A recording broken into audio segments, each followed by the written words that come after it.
What is good, everyone? Welcome to the channel. My name is Paul. I make videos about Japan, society, life, and culture from the viewpoint of someone who's been here for, 18 years now.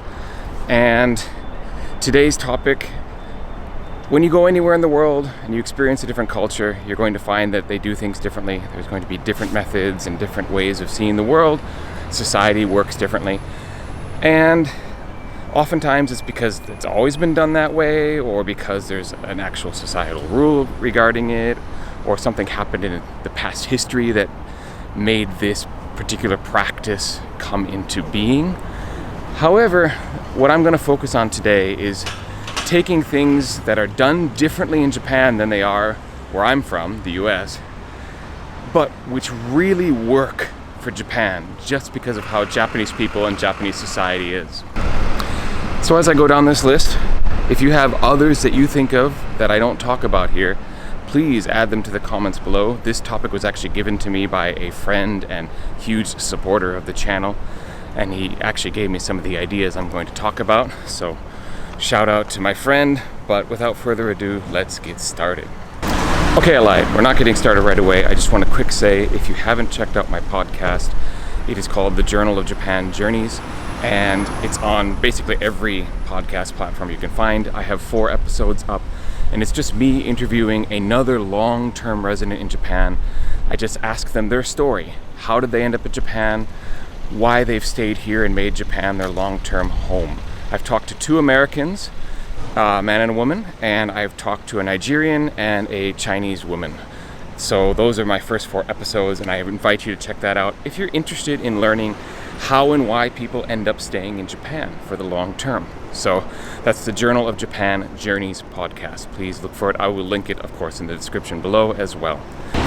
All right, the first example that I'm going to talk about today comes from friends asking me when they visit Japan, why does Japan have so many resale and recycle shops for everything, clothing, electronics, DVDs, CDs, like in the age of digital downloadable media, why do they still have so many used DVD and CD stores?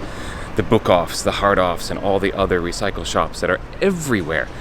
Now, I thought about it and I realized one of the reasons is because Japanese in general have a really strong collector mentality. I mean, think about it. It's not enough just to have all of your favorite episodes of an anime downloaded onto your device. You want to collect figures, you want to collect goods, you want to have the little keychain that hangs off your bag that shows what anime you're into and really like. That collector's mentality means people want to have the physical album, the physical DVD, in a way that we still have many record LP collectors in the States, right? It's a collector of that medium as well in Japan. It's not so strange here. And there's another reason why there's lots of recycle shops and why you find new goods in recycle shops fairly often. It's because in Japan, it's not really a custom, and it's not usually accepted by companies to do returns.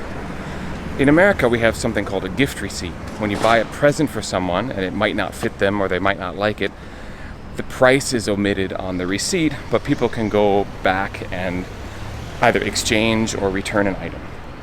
In Japan, that doesn't really happen. So you have people who receive items or buy an item that they decide they don't like, and it's still brand new. You take it to a recycle shop and you sell it. You won't get the same amount of money that you would have if you returned it, but it's the best you can do because a returns culture is just not what Japan has. So that's why there are so many used goods, recycled goods, resale shops in Japan. Now, I mentioned gift giving there, and that is my second point. The way or the reason why there is so much gift giving in Japan is deeply tied to the culture. At its base, it's the idea of trying to create smooth relationships and keep society peaceful and everyone friendly and working well together. And giving gifts is one way to try to ensure that. So there's lots of gift giving that happens in Japan that you just don't see in the States, like giving food to all of your coworkers when you come back from a trip. You bought some kind of cookie or cake or some kind of item that can be shared amongst your entire office. That's kind of a way of saying, hey, sorry I was gone, and here's a gift so that we can keep working peacefully together and you don't see me as some kind of slack off. Practical gifts are also given when you move into a new neighborhood, or you're going to create some kind of problem or meiwaku, some inconvenience for people. We recently did some construction on our house, and we had to put up some scaffolding. And the scaffolding, like the companies that were going to be doing this construction, went around to our neighbors and said, we're sorry, there's going to be some noise and banging and whatever while this construction's going on. And they gave these small hand towels to the neighbors. First moving into a neighborhood, it's traditional to give something like soba noodles or some kind of practical gift like dish soap or laundry detergent and that kind of thing. And you can find these gift packages in supermarkets and department stores. Like, it's just ordinary dish soap or ordinary laundry detergent, but it's in a gift pack because it's meant to be given in those situations. So maintaining harmony, keeping society running smoothly and relationships in good condition, that is why the gift-giving culture in Japan works so well, and why I've really come to love it, to be perfectly honest. Okay, the next one, as I've been walking and filming, you've probably seen in the background numerous vending machines already, and you'll probably see a bunch more before I'm done. And why, you might ask, does Japan have so many vending machines? Why is it a vending machine culture? Well, first of all, on a practical end, there's less crime here, so people aren't going to be robbing vending machines of their money. That's not really a thing that happens in Japan. So it's safe to have a vending machine outside of your home or business. Practical, that's a practical reason. But it also fits into Japanese love of convenience. Everything is about convenience. When I ask my students about, would you rather live in a big house but have a long commute or live in a tiny, tiny apartment that's close to a convenient station, they always choose the latter. They want convenience.